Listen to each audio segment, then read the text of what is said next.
Bonjour à tous. Le docteur Alerang et moi avons souhaité nous adresser à vous une seconde fois car nous sommes conscients que beaucoup d'entre vous se méfient de la vaccination. Cette crainte est tout d'abord légitime et il s'agit d'éclairer votre choix. La vaccination n'est pas obligatoire et reste un choix individuel. Mais face à cette épidémie, c'est l'addition des choix individuels qui permettra une sortie collective de cette crise et aussi une levée des contraintes qu'elle entraîne sur notre quotidien. Je compte sur la contribution de tous. Je vous remercie. Mesdames, Messieurs, bonjour. J'éprouve le besoin de m'exprimer devant vous aujourd'hui en regard de la situation. Un certain nombre de feux sont au rouge, vous le savez, l'état d'urgence sanitaire, des mesures préfectorales de restriction d'ores et déjà prises qui concernent tant un couvre-feu que des mesures de restriction des voyages.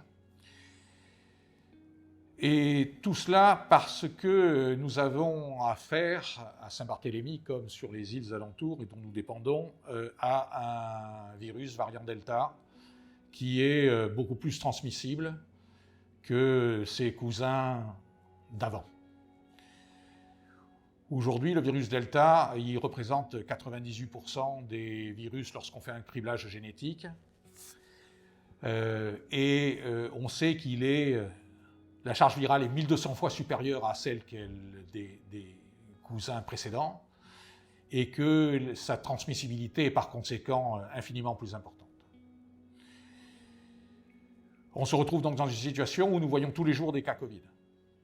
Vous en avez probablement autour de vous, alors ils sont plus ou moins symptomatiques, quelques-uns n'ont pas ou peu de symptômes, mais quelques-uns en ont plutôt pas mal et d'autres en ont beaucoup et leur état nécessite une hospitalisation, voire un transfert en réanimation.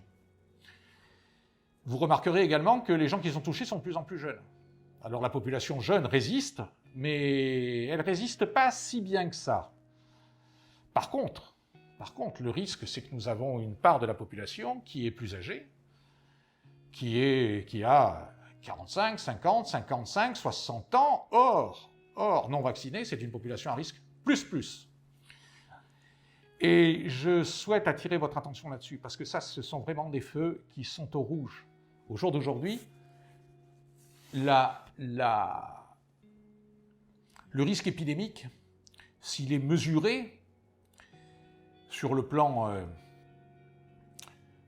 sociétal dans la population jeune, ils se contaminent tous les uns les autres. Le risque de diffusion à une population à risque est très important. Sur un criblage fait, 250 cas positifs et échantillonnés, 3 seulement sont des gens vaccinés. Et ils ne sont pas symptomatiques. Ils ont été découverts à l'occasion de tests faits pour voyager. Et en regard des chiffres qui sont parus la semaine dernière par l'ARS, qui sont de l'ordre de 170 cas hebdomadaires, Covid+, sans présumer du tout des symptômes, on est bien parti pour cette semaine en avoir à peu près autant. Donc on peut espérer que l'épidémie se tasse, il n'en demeure pas moins qu'un certain nombre d'entre nous vont être susceptibles de tomber malades. Et il ne faut pas tomber malade. À partir d'un certain âge ou un certain nombre de pathologies, il vaut mieux éviter. Donc mieux vaut le vaccin que la maladie. C'est très clair. En matière de dépistage, le test antigénique suffit. Ce n'est pas la peine d'aller faire un test RT-PCR, ça crée des tensions en termes de technicité pour faire le criblage, la biologie moléculaire, l'interprétation des RT-PCR. On est en tension sur les réactifs, on est obligé d'envoyer les prélèvements en Guadeloupe, on perd du temps. Donc si vous êtes un test antigénique positif, n'hésitez pas à vous faire tester, restez confiné pendant 10 jours parce que vous êtes Covid, Delta, et ça ne peut être que confirmé, c'est confirmé dans 99% des cas aujourd'hui. Moi, ce que je vous invite à faire aujourd'hui, c'est de vous faire vacciner. On connaît bien les contre-indications, il y en a très peu. Pour les malades les plus difficiles, on a pris des avis qui sont des avis de nos maîtres et professeurs d'université, ils nous ont toujours dit de vacciner. Donc s'il vous plaît, faites-vous vacciner afin que nous évitions que nous nous retrouvions les uns et les autres aux urgences avec des difficultés respiratoires à devoir vous évacuer. Je vous remercie.